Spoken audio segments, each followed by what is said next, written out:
Lo primero que vamos a ver es el ámbito de aplicación, ¿sí?, del contrato de transporte regulado en el Código Civil y Comercial. El artículo 1281 del Código nos delimita el ámbito de aplicación de a qué tipo de contrato de transporte se aplica la regulación prevista en el propio Código. Y nos habla de que, nos fija dos reglas, ¿sí? La primera es que el Código se aplica, o la regulación del contrato de transporte del Código se aplica a todo medio de transporte, con excepción de lo dispuesto en las leyes especiales. Esa sería la primera regla. Y la segunda es que el transporte multimodal se rige por la ley especial.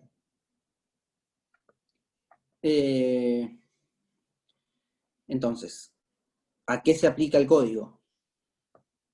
En principio, si se aplica a todo medio de transporte, salvo lo dispuesto en la ley especial, tenemos que tener en cuenta que hay distintos tipos de transporte regulados por la ley especial, ¿sí? Las más importantes, la ley de navegación, la 20094, y el Código Aeronáutico, que es la ley 17285, ¿sí?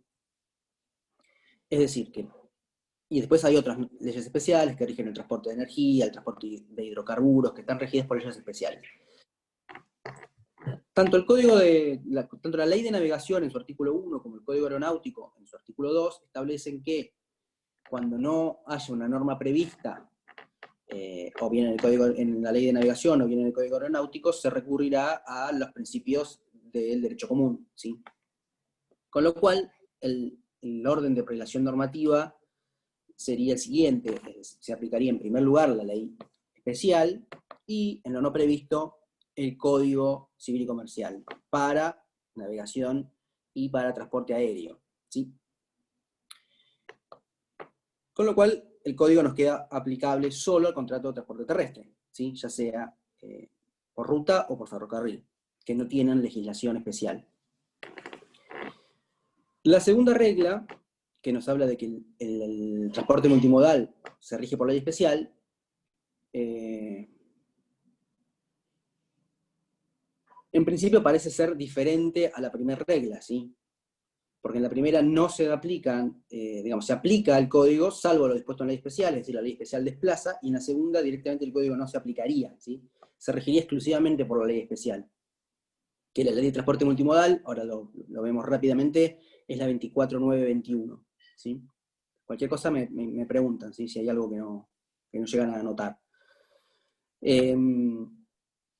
Ahora, la realidad es que si no hubiera alguna solución normativa prevista en la ley 24921 de transporte multimodal, necesariamente deberíamos recurrir, del mismo modo que en la ley de navegación y en el Código Aeronáutico, al derecho común, ¿sí? Es decir, que no habría mucha diferencia entre estas dos reglas, ¿sí?, entre la aplicación del transporte multimodal, de la ley de transporte multimodal, o de la ley de navegación o del Código Aeronáutico. Pero como conclusión podríamos decir que en principio el código se aplica exclusivamente al transporte terrestre, ¿sí?, tanto de pasajeros como de cosas, como de mercaderías, y en lo no previsto por las leyes especiales también se aplica el código, ¿sí? Esto se complementa con el artículo 963 del Código Civil y Comercial, ¿sí?, referido a la prelación normativa cuando concurren el código y las leyes especiales, que establece el siguiente orden. En primer lugar, dice que se aplican las normas no disponibles, ¿sí?, o normas imperativas, tanto del código como de la ley especial. En segundo término, se aplican las disposiciones del propio contrato.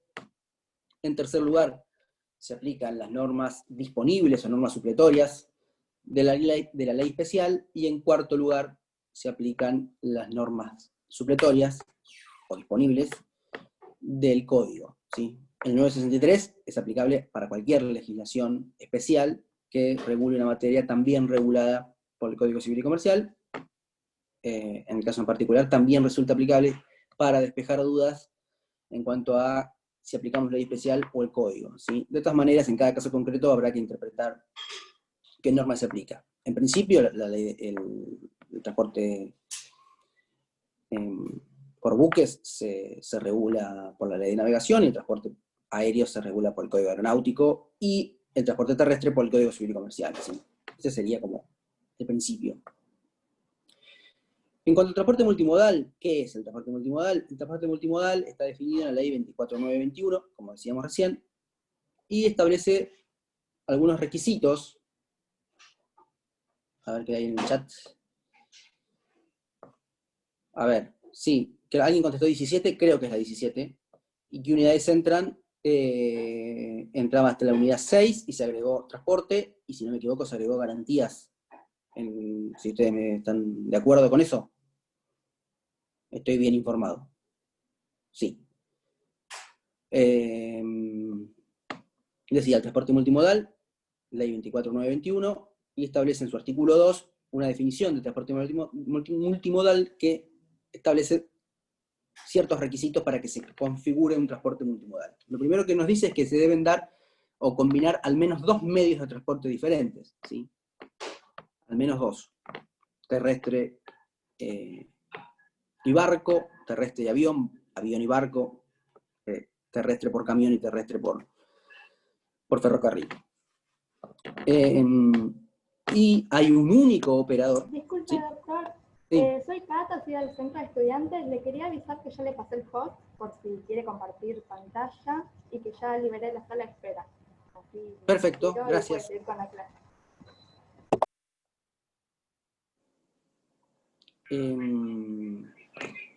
Hay un único operador que asume, digamos, la totalidad del contrato, ¿sí? Que emite un único documento, que percibe un solo flete por la totalidad de la operación y que asume la responsabilidad por los daños que se pudieran producir a lo largo de cualquiera de las etapas del transporte, ¿sí? Ese transporte multimodal se diferencia del transporte sucesivo previsto en el código en el 1287 del código, ¿sí? El transporte sucesivo no hay un único operador, sino que hay distintos transportistas que, en forma sucesiva, como dice la definición, asumen distintos tramos del transporte, ¿sí? Tanto de pasajeros como de mercaderías. En este caso, la responsabilidad es de cada transportista por cada tramo que le corresponde transportar, ¿sí? No es que hay un solo operador que asume la responsabilidad total, excepto que el transporte sucesivo se plasme en un único contrato, ¿sí? Que los distintos transportistas celebren un único contrato de transporte. En ese caso la responsabilidad es solidaria, ¿sí? Sin perjuicio, dice el código, de las acciones de repetición entre las partes. Y también la responsabilidad es solidaria en el transporte sucesivo en el caso en que no se pueda determinar en qué etapa de transporte ocurrió el daño, ¿sí? Si no se puede determinar a qué transportista le cabe la responsabilidad se da solidaria, ¿sí? Este es el 1287 del Código Civil, transporte sucesivo, diferente al transporte multimodal regulado por ley especial. ¿Hasta ahí estamos? ¿Sí? Lo segundo que tenemos que ver en materia de ámbito de aplicación es que el código no se aplica al transporte gratuito, ¿sí? Que eso es el 1282. El transporte a título gratuito no está contemplado en las disposiciones del Código Civil y Comercial, es decir, no hay contrato de transporte cuando uno traslada a una persona para hacerle un favor. Digamos. Si uno lleva a un amigo en su auto de un lugar a otro para acercarlo a su casa, no hay un contrato de transporte, ¿sí? O si uno levanta a alguien en la ruta que está haciendo dedo, no está celebrando un contrato de transporte con esa persona, ¿sí? Pero ahora bien, profe, pero hay responsabilidad en ese caso, si llega a pasar algo, ¿verdad? sí, claro que hay responsabilidad, pero no es responsabilidad derivada del contrato de transporte, ¿sí? Es una responsabilidad eventualmente por los daños y perjuicios que pudiera sufrir no es pasajero, la persona que viaja con el que lo lleva, digamos, ¿no? Sí hay responsabilidad, claro, pero no hay contrato ni obligaciones derivadas del contrato, ¿sí? Es decir, uno no tiene la obligación de transportar a este supuesto pasajero sano y salvo hasta el lugar de destino, sino que si sufriera un daño en su persona durante el viaje, uno responde por los principios generales de responsabilidad civil, del deber de no dañar a nadie, ¿sí? Ahora La bien, distinto... lo va a cubrir seguramente. ¿Perdón? En el caso de la RC del seguro, Automotor se lo va a cubrir en el caso que planteaba Viviana. Sí, el seguro, no, se escucha medio cortado, pero sí, el seguro, bueno, hay que ver si el seguro lo cubre en función de cuál es digamos, la situación en la que yo lo estoy transportando. ¿Sí? Si yo puedo o no transportar más personas en el vehículo, eso depende del tipo de transporte, ¿sí? Pero si tuviera un seguro que cubre hasta tanta cantidad de pasajeros, sin importar quiénes sean, sí, lo cubriría el seguro. Bueno, eso tiene su régimen especial, ¿sí? A ver, distinto del transporte gratuito es el transporte prestado por quien ejerce profesionalmente la actividad de transportista y eventualmente, en un caso en particular, no le cobra, ¿sí?, el precio del transporte. Esto se da particularmente en el transporte de pasajeros, no le cobra el precio al pasajero por alguna situación excepcional, ¿sí?, o porque alguna disposición reglamentaria, administrativa, así lo indique, ¿sí? Ejemplos son los pases libres, ya sea de estudiantes, de personas con discapacidad, etcétera, etcétera, personas que estén excluidas, digamos que estén exceptuadas de pagar el pasaje, por ejemplo, en el transporte ferroviario o en el transporte de micros de larga distancia o de micros urbanos, ¿sí? En este caso, la persona no paga, ¿sí?, pero sí sigue habiendo contrato de transporte y el contrato sigue siendo oneroso. Que determinada persona no pague el pasaje porque esté autorizada, o porque lo pactaron así las partes, o porque alguna disposición administrativa lo indica, no implica que el transporte pierda su carácter de onerosidad, siempre y cuando el transportista ejerza profesionalmente la actividad de transportista y esté haciendo una oferta al público de sus servicios, ¿sí? Eso es el 1283. Entonces ahí tenemos un poco delimitado el ámbito de aplicación, ¿sí?, excluyendo leyes especiales y excluyendo el transporte gratuito. Nos queda el transporte terrestre, ya sea por carretera o ferroviario, y a título oneroso. Ese sería el ámbito de aplicación del Código Civil y Comercial en materia de transporte, de contrato de transporte. Dicho esto, podemos pasar ya a la definición del contrato, ¿sí? El contrato de transporte, yo dije en la semana pasada, a diferencia de otros tipos de contratos que ustedes ven en esta materia, es un contrato bastante familiar, ¿sí? Si ustedes en la clase pasada me preguntaban un ejemplo de leasing financiero, ¿sí?, no creo que nadie me pregunte hoy un ejemplo de contrato de transporte, ¿sí? Todo el mundo se imagina un ejemplo de contrato de transporte, ¿sí? Es un contrato bastante familiar, es un contrato bastante fácil, ¿sí?, de todos los contratos que tenemos en la orilla, en el programa, perdón. Por lo tanto, la definición también sale bastante fácil, con solo pensar un poco cómo funciona el contrato de transporte tal como uno lo conoce. El artículo 1280 del Código nos dice que hay contrato de transporte cuando una parte, denominada transportista o porteador, se obliga a trasladar de un lugar a otro personas o cosas y recibe a cambio un precio o flete.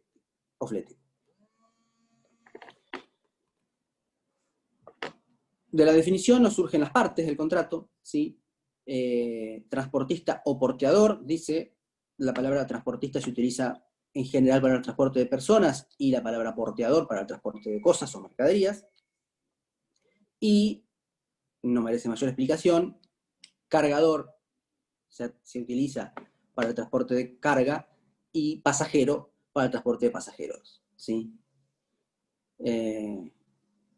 Esas son las partes del contrato, y la definición que nos habla de trasladar de un lugar a otro como obligación principal del transportista, cosas o personas, y el pago del precio o flete como obligación principal del cargador o pasajero, ¿sí? Bastante simple. De allí se desprenden los caracteres del contrato, ¿sí? Es bilateral, hay obligaciones a cargo de las dos partes del contrato, es oneroso, en función de lo que decíamos antes, el contrato a título gratuito queda excluido de la regulación del código, con la salvedad de las personas que pueden viajar sin pagar el boleto, pero el contrato es oneroso. Es no formal, ¿sí? No hay ninguna formalidad que esté establecida a los efectos de la validez o no del contrato, ¿sí? sin perjuicio de que en el contrato de transporte se pueda celebrar o se pueda emitir una carta de porte, eso no transforma al contrato de transporte de cargas en un contrato formal, ¿sí? El contrato es no formal y no hay ninguna formalidad. De hecho, en el transporte, siempre doy el mismo ejemplo, si alguno ya cursó conmigo esta materia y este tema, en el transporte urbano de pasajeros, ¿sí? Cuando uno toma el colectivo, no hay ninguna... no se emite ningún documento, ¿sí? Uno cuando pasa la SUBE, ni siquiera emite ticket el colectivo, ¿sí? El contrato es consensual, ¿sí? Pues las obligaciones nacen a partir de la celebración del contrato, ¿sí? Sin necesidad ni que el pasajero esté a bordo, ni que la carga esté a bordo, en el caso del transporte de cargas. Ahí podemos ver como ejemplos para ver el carácter consensual, el artículo 1288 en el transporte de personas, que dice que el transporte, el contrato comprende además además del viaje, comprende las operaciones de embarco y desembarco, ¿sí? Y el artículo 1296, por ejemplo, en caso del transporte de carga, que el cargador debe identificar los bultos externamente como una de sus obligaciones, o presentar la carga con el embalaje adecuado como otra de sus obligaciones. Después vamos a ver bien las obligaciones de las partes. Esas son obligaciones que se celebran antes de que el transporte comience, incluso antes de que la carga esté a disposición del transportista, ¿sí? Por lo tanto, no es necesario la entrega de la mercadería, ni que el pasajero suba al transporte para que empiece a producir efectos el contrato, sino que con la simple acuerdo de voluntades nacen obligaciones para las partes. Esa es la definición de contrato consensual, ¿sí? En cuanto a caracteres, en general, puede que no, pero en general el contrato de transporte es un contrato de adhesión, y en general, puede que no, el contrato de transporte, sobre todo el contrato de pasajeros, de transporte de pasajeros, es un contrato de consumo, ¿sí?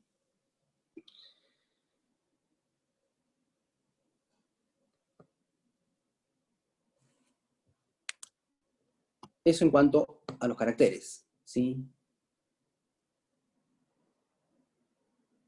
Y podemos pasar ya a las obligaciones de las partes. El capítulo que regula el contrato de transporte tiene 3 títulos. El primero es la parte general, y el segundo es el transporte de personas, y el tercero es el transporte de cosas. Es bastante sencilla la regulación, pero ahora que vamos a ver las obligaciones de las partes, hay algunas cuestiones que están un poco confusas en cuanto al lugar que ocupan dentro de la legislación, ¿sí? Porque vamos a ver que en la parte general nos aparece una obligación para el transportista, que es la de entregar, la de cumplir con el plazo pactado. Perdón. ¿Sí? El artículo 1284 nos dice que el transportista debe realizar el traslado en el plazo pactado o en los horarios establecidos, y en defecto de ambos, de acuerdo a los usos del lugar en que debe iniciarse el transporte, ¿sí? Este artículo 1284 pareciera que establece una obligación común al transporte de pasajeros y al transporte de cosas.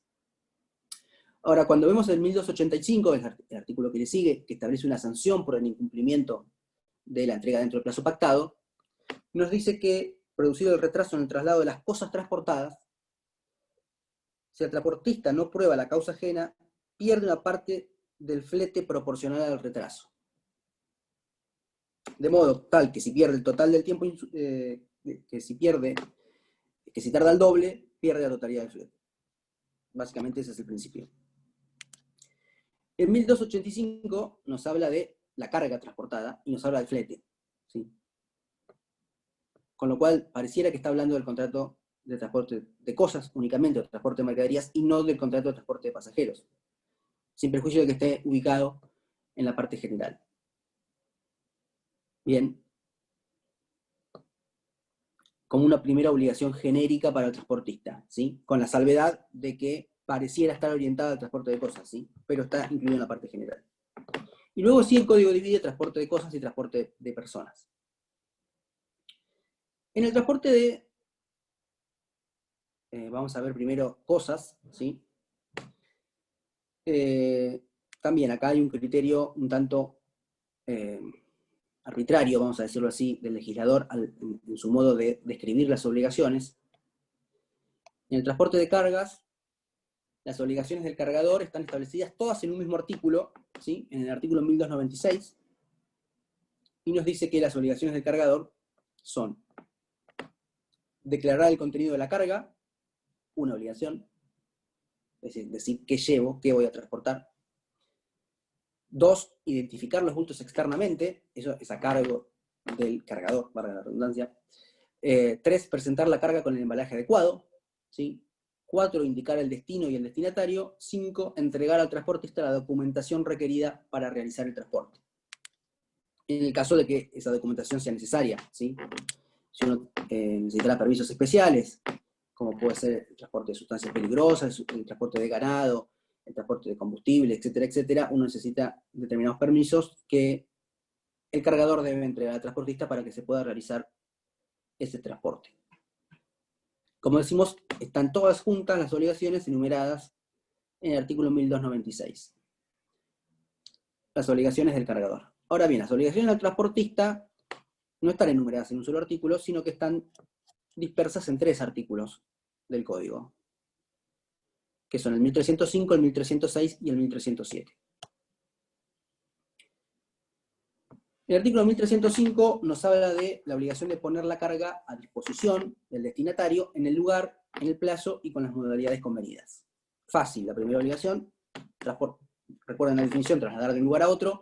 La primera obligación es la de poner a disposición del destinatario la carga en el plazo y en el lugar y con las modalidades convenidas.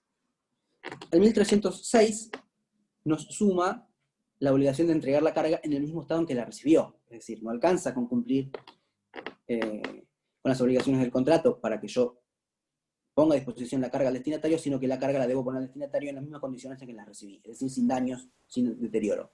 Profe, una consulta. Estamos con Sí. el transporte de las cosas, ¿no?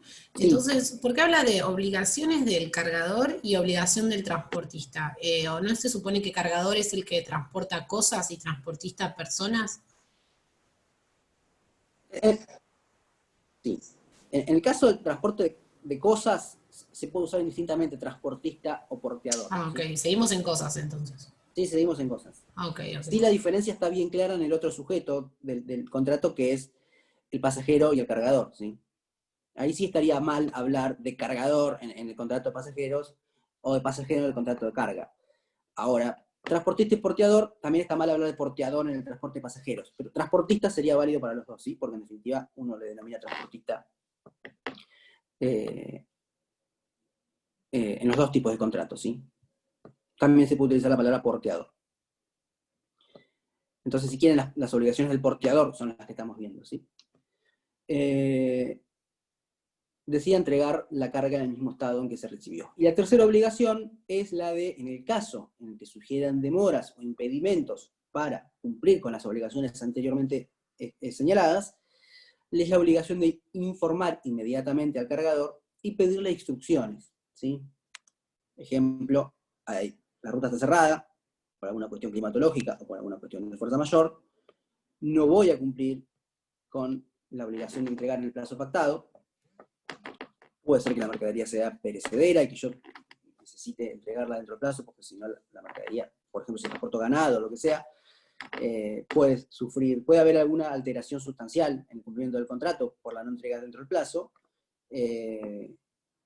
o puede ser que el plazo sea esencial por algún motivo, porque yo necesito entregar la mercadería porque en tal fecha esa mercadería va a ser embarcada, o necesito entregar la mercadería porque en esa fecha se va a realizar determinado evento por el cual yo estoy trasladando la mercadería. Si yo sé que no puedo cumplirla, yo debo inmediatamente informar al cargador y pedir instrucciones, ¿sí? Y el cargador me dirá qué hago con la mercadería. Me dice, volvé, me dice, esperá, me dice, llévasela a otro lugar, ¿sí? Hay distintas alternativas, pero uno lo que no puede hacer es, bueno, como la ruta está cerrada, yo me quedo esperando que la ruta se abra y no le aviso al cargador, ¿sí? Y se abre dentro de 10 días la ruta y la mercadería ya no sirve, ¿sí? No sirve porque se deterioró o no sirve porque la finalidad para la cual estaba siendo transportada se agotó, ¿sí? Esas serían las obligaciones de el transportista o el porteador, ¿sí? Ya que estamos hablando del transporte de cosas o mercaderías. Es bastante simple como lo ven, ¿no? No sé si tienen alguna duda al respecto.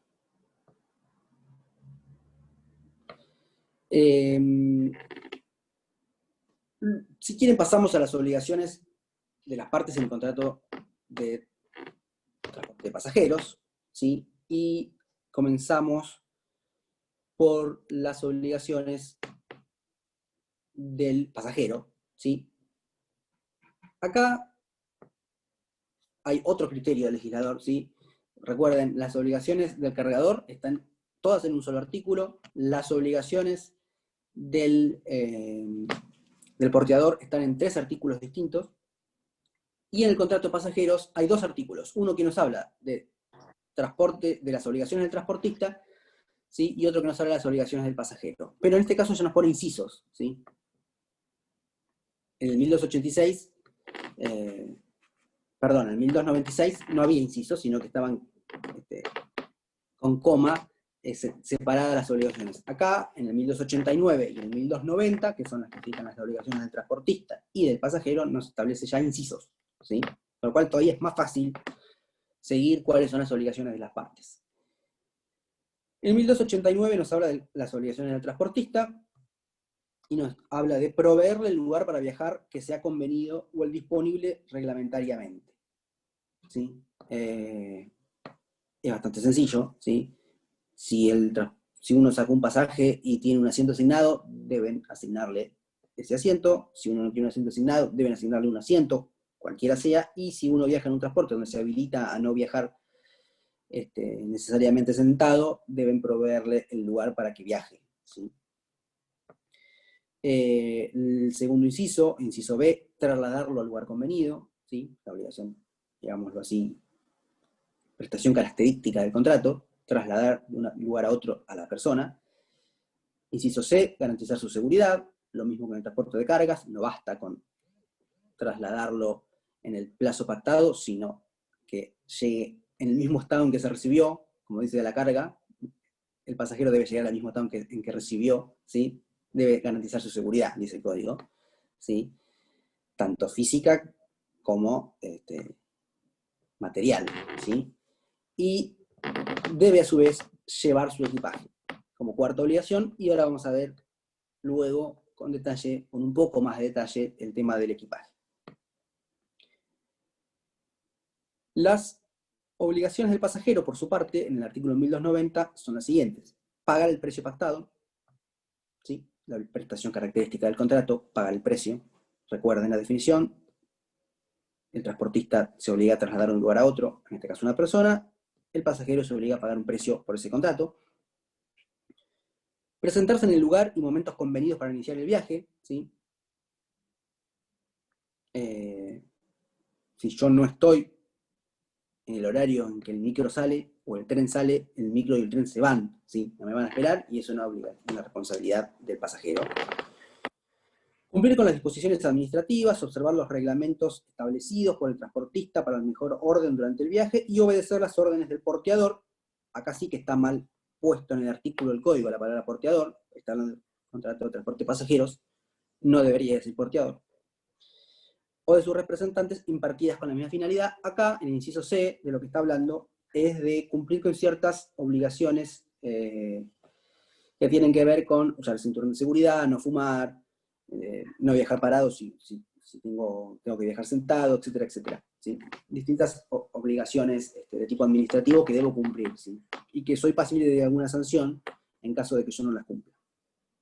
Y que eventualmente en el caso de responsabilidad se analizarán o no, si son eximientes o no son eximientes de responsabilidad. ¿Sí? Si yo viajo parado o no viajo con cinturón de seguridad, y el cinturón de seguridad está debidamente provisto en las unidades, si hay un accidente y hay algún daño para el pasajero, se evaluará si es o no algún atenuante o eximiente de responsabilidad que el pasajero no haya viajado con el cinturón de seguridad, ¿sí? Pero ese es otro tema. Y en el inciso D, la cuarta obligación para el pasajero, la de acondicionar su equipaje, el que debe ajustarse a las medidas y pesos reglamentarios, ¿sí?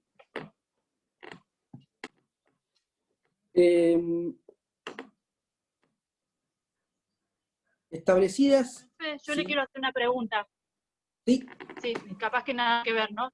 Pero se me ocurre los transportes de los camiones de hacienda que llevan las vacas o los caballos que llevan animales. ¿Tienen una regulación especial o sería transporte de cosas? No, es transporte de cosas, ¿sí? Los animales son cosas en nuestro derecho, por ahora. Pero tiene una regulación especial, ¿sí? Toda la regulación del contrato de transporte se complementa con reglamentaciones de tipo administrativo en general, ¿sí? Ya sea el transporte de pasajeros como el transporte de cosas. Hay muchas regulaciones de la Secretaría de Transporte. Ahora vamos a ver alguna puntual con el transporte de pasajeros, alguna regulación de la Secretaría de Transporte. Todo esto está reglamentado, ¿sí? El transporte de ganados tiene sus reglamentaciones, los permisos que se necesitan para circular, lo mismo el transporte de sustancias peligrosas, etcétera, etcétera. Ahora, decía, detalladas las obligaciones, pasamos brevemente a la cuestión de la responsabilidad, ¿sí? En el transporte de cosas y en el transporte de pasajeros, ¿sí? Con algunas cuestiones puntuales para señalar. En el transporte de... Bueno, como principio general, en los dos tipos de transporte, la responsabilidad es objetiva, ¿sí? En los términos del 1757. Esto lo vimos la semana pasada cuando hablamos de responsabilidad objetiva del leasing, así que ahora sí, no me pueden decir que no saben de qué estoy hablando cuando hablo del artículo 1757, ¿sí? El artículo 1757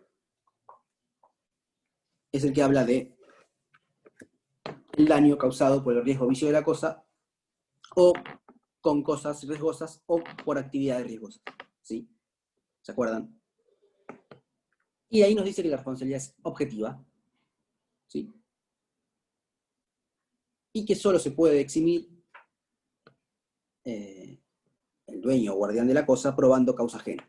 Lo mismo ocurre con la responsabilidad por la pérdida o deterioro de la cosa o por los daños sufridos por el pasajero o por el incumplimiento de las obligaciones derivadas del contrato. ¿Sí? Son obligaciones de resultado, las obligaciones en el contrato de transporte. Por lo tanto, si el pasajero no llega a destino en el horario pactado, llega 5 horas tarde, 1 hora tarde, lo que sea, ¿sí? Pero digamos un tiempo razonablemente tarde, no 5 minutos tarde, hay un incumplimiento de la obligación, ¿sí? La responsabilidad es objetiva, salvo que se pruebe un eximiente, causa ajena, ¿sí? Caso fortuito, fuerza mayor, hecho de un tercero, o hecho de la propia víctima, ¿sí? O del propio pasajero en este caso, ¿sí? Lo mismo ocurre si se sufre un daño en la integridad o en la seguridad del pasajero. O lo mismo ocurre en el transporte de cargas cuando se produce un deterioro en la carga, ¿sí? O la pérdida de la carga. Las responsabilidades objetivas son obligaciones de resultado, ¿sí? En el transporte de cosas hay una particularidad con algún tipo de carga específica, y esto vinculado a la pregunta que me hacían del transporte de ganado, que es el artículo 1310, ¿sí? Que nos establece los casos en que puede llegar a haber en el transporte de cosas responsabilidad subjetiva, responsabilidad por culpa, ¿sí? La responsabilidad del 1757 es objetiva. El otro sistema de responsabilidad que hay es el sistema subjetivo, ya sea por culpa o dolo. El artículo 1310 nos dice lo siguiente, que si se trata de cosas frágiles, mal acondicionadas para el transporte, sujetas a fácil deterioro, animales o transporte de sustancias peligrosas, o transportes especiales, dice, el transportista puede convenir que solo responde si se prueba su culpa. Esta convención no puede estar incluida en una cláusula general predispuesta, ese sería un requisito adicional. Con lo cual, el principio general es que la responsabilidad es objetiva. ¿Qué pasa con los transportes de cosas frágiles, sujetas a fácil deterioro, de animales, transporte de sustancias peligrosas, o mal acondicionadas para el transporte? El principio sigue siendo el mismo. El principio es la responsabilidad es objetiva. Aún en este tipo de transportes, salvo que las partes pacten que la responsabilidad sea subjetiva, ¿sí? Por culpa, dice el código, obviamente por dolo también, ¿sí?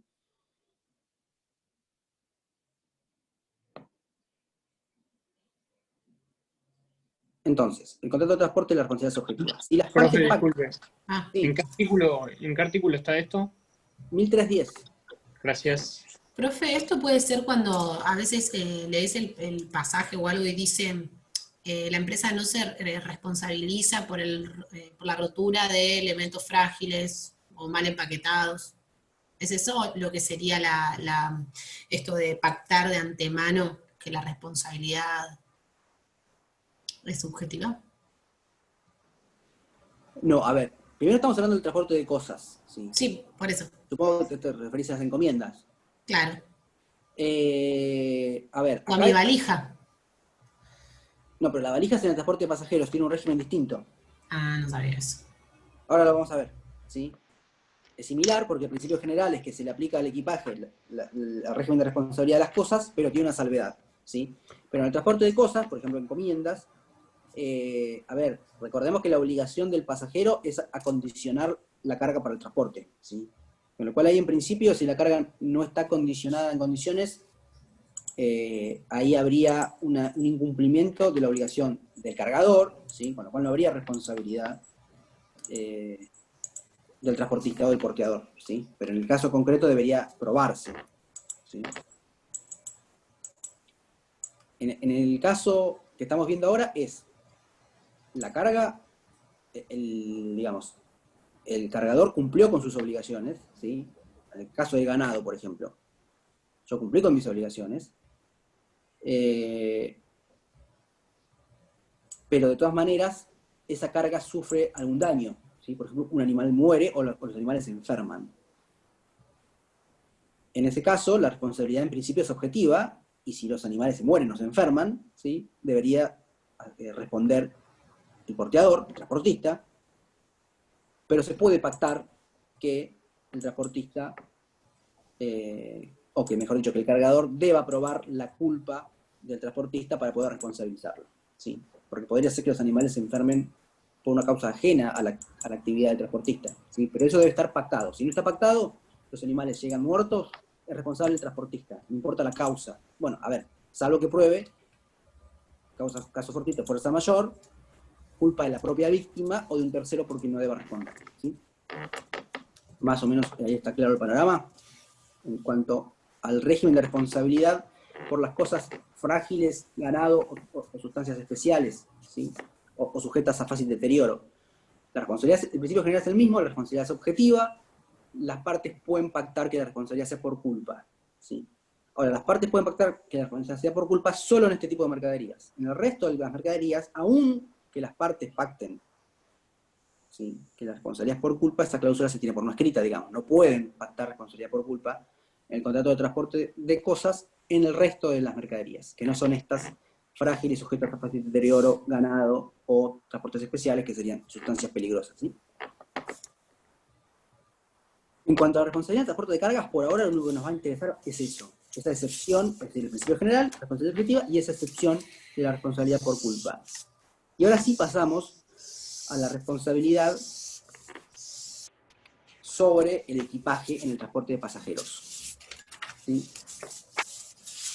Lo primero que tenemos es que, como principio general, la responsabilidad del transportista en el transporte de pasajeros por el equipaje transportado es la misma que la responsabilidad del transportista en el transporte de cosas. Es decir, es objetiva, ¿sí? Con dos excepciones. El equipaje que el pasajero lleva consigo, ¿sí?, es decir, el equipaje que no se despacha, sino el equipaje que yo llevo conmigo como pasajero, en este caso, el transportista no responde por la pérdida o deterioro de ese equipaje. Y dice el código de las cosas de valor, en el artículo 1293. Estos son el 1293 y el 1294, ¿sí? El 1294, que es el que habla de cosas de valor, nos dice: el transportista no responde por pérdida o daños sufridos por objetos de valor extraordinario, dice el artículo, que el pasajero lleve consigo y no haya declarado antes del viaje o al comienzo de este, ¿sí? Es decir, la primera excepción al régimen de responsabilidad por la pérdida o deterioro del equipaje es el equipaje que el pasajero lleva consigo a bordo, ¿sí? La segunda responsabilidad es aún el equipaje que el pasajero no lleva consigo, sino que lo despacha, cuando éste tiene un valor extraordinario y ese valor extraordinario no fue declarado. Bien. ¿Esto con qué tiene que ver? Esto tiene que ver cuando se pierde una valija, en transporte, mayormente esto sucede en el transporte, digamos, de pasajero a través de colectivos, ¿sí? Cuando se pierde una valija, siempre el pasajero, en su reclamo, dice que llevaba 5 celulares, 7 notebooks y 15 pares de zapatillas, ¿sí? Con lo cual hace que haga un reclamo por un valor elevado. Como es una carga de la prueba, digamos, muy difícil, ¿sí? Es muy difícil probar qué había en una valija que se robaron, o una valija que se perdió, ¿sí? Es muy difícil probarlo. Entonces acá se busca una solución intermedia para proteger al pasajero, que a su vez es consumidor, ¿sí? No lo olvidemos, pero al mismo tiempo que no haya un abuso del derecho y que la empresa indemnice por un monto razonable, por supuesto, sabiendo que es muy difícil probar cuál es el valor real de la mercadería, del equipaje que perdió, ¿sí? Acá entramos en una reglamentación administrativa, que es la resolución de la Secretaría de Transporte 47 del año 95, que todavía sigue vigente, que tuvo una modificación en el año 2002, ¿sí? La resolución 212 del año 2002 modifica la resolución 4795, pero la 4795 modificada sigue vigente, que regula la cuestión de la responsabilidad por la pérdida o deterioro del equipaje en transporte de pasajeros. En lo que nos interesa, yo después se las voy a subir al campus. Noté que en el campus están subidas, en realidad, no sé si sigue estando así, pero yo entré la semana pasada y estaba subido material de todas las comisiones, ¿sí?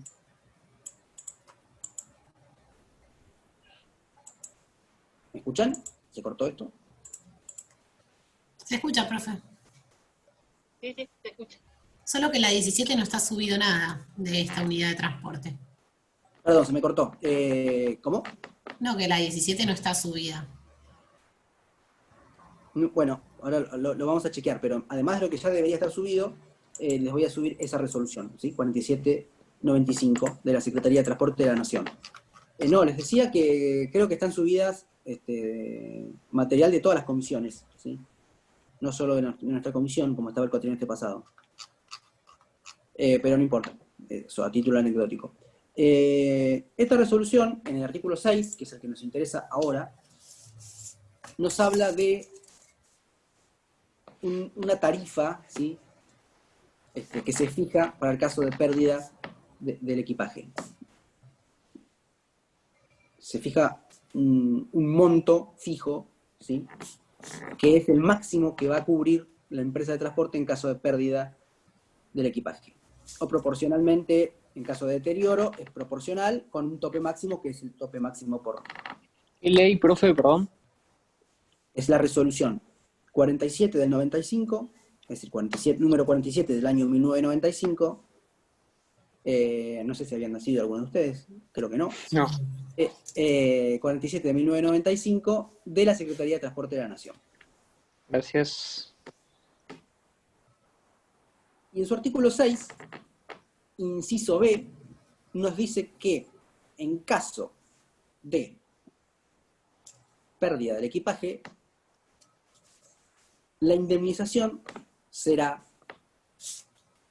de un valor equivalente, la estoy leyendo por supuesto de la resolución, a 7.000 veces la base tarifaria por asiento kilómetro para los servicios de transporte de pasajeros interurbano, camino con pavimento, tarifa unitaria, aprobada por aportado 2.1 del punto 4 del anexo 1 de la resolución 1008 de fecha 23 de agosto de 1994 del ex Ministerio de Economía y Obras y Servicios Públicos. Es decir, para fijar ese monto indemnizatorio por la pérdida de la valija, se recurre a esa fórmula, la de multiplicar por 7.000 el valor de la unidad kilómetro, etcétera, etcétera, etcétera. Traduciendo esto está disponible en la página web de la CNRT. Hoy en día, ¿cuál es el monto máximo que paga una empresa, ¿sí?, en caso de pérdida de una valija? 16.156 pesos. 16.156 pesos.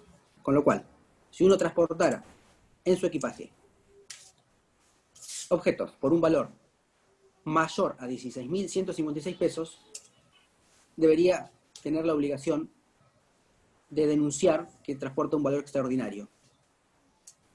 Profe, pero no es En su solo caso, no es sí, solo el valor de las cosas, es que si vos te estás yendo de viaje y te pierden algo, todo lo que vos llevas es tiempo en ir a comprar, es tus cosas que te llevabas, también hay otro tipo de daño, no solo material. sí, claro. A ver, esto es lo que administrativamente se establece como tope indemnizatorio para la empresa de transporte. Es decir, yo perdí la valija, voy a la ventanilla, le digo, perdí mi valija, la empresa me va a decir, sí, perfecto, se lo cubrimos, le pago este monto, ¿sí? Uno puede conformarse con ese monto o no. Puede no conformarse por dos motivos, por el que decís vos, que no es solo el valor económico o el daño material, ¿sí? Sino también el daño moral o el lucro cesante o el rubro indemnizatorio que vos quieras reclamar. Pero incluso sobre el daño material, el valor parece ser bajo en función de si uno se va de viaje, como decís vos, y lleva equipaje para 15, 20 días, seguramente va a superar ese monto. Es muy probable que supere ese monto.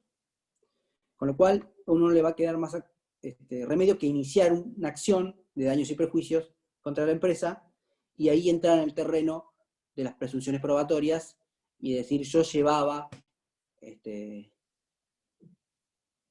no ya al extremo, decir 5 computadoras, ¿sí? Pero sí, si yo llevaba determinada cantidad de ropa que es razonable para la cantidad de días de viaje que yo me voy y que supera ese monto, ¿sí? Y reclamar una indemnización mayor ya en sede judicial y reclamar daño moral por el disgusto que me genera perder la valija, sobre todo si me estoy yendo de vacaciones, o el tiempo que me genera, o que me tengo que ir a comprar y tomar un taxi, lo que sea, ¿sí?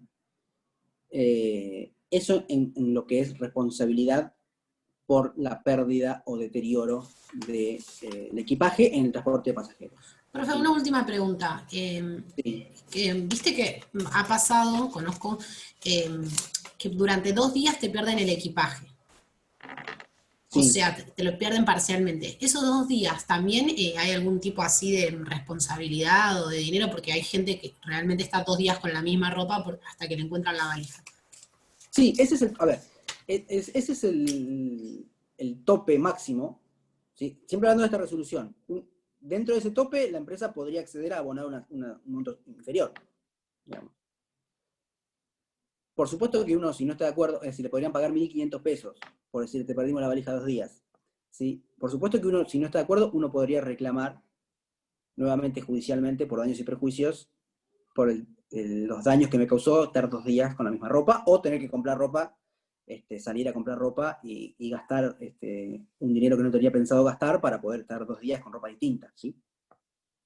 Pero en principio, dentro de ese tope de 16.156 pesos, proporcionalmente la empresa podría pagar menos en función si no es una pérdida, sino un deterioro, se rompió la valija, me la abrieron, ¿sí? O me la abrieron y me sacaron parte del equipaje, o en el caso de la pérdida temporal, ¿sí? Eso en general pasa más con los aviones, ¿sí? Que aparece después. En el caso de los micros, si no aparece la valija, es muy difícil que aparezca, porque es que se las ganaron de la bodega, ¿sí? Abrieron la bodega y se la llevaron. No hay un circuito donde la valija entre en una cinta transportadora y se hayan equivocado de destino, sino que la valija la subo cuando me subo al micro y la bajo cuando me bajo el micro. Si no está, es que otro se la llevó y no va a aparecer. Es muy difícil. Pero en general, el sistema sería similar. Es más popular el sistema de los aviones, digamos, pero con mucho menor montos indemnizatorios, funciona igual en el tema del transporte de pasajeros terrestre. ¿Alguna pregunta? Y con esto vamos a dar por finalizada esta clase de contrato de transporte, donde abarcamos casi todo lo más importante del contrato de transporte terrestre. Quedan algunas cosas. No sé si yo voy a tener alguna otra clase, ¿sí?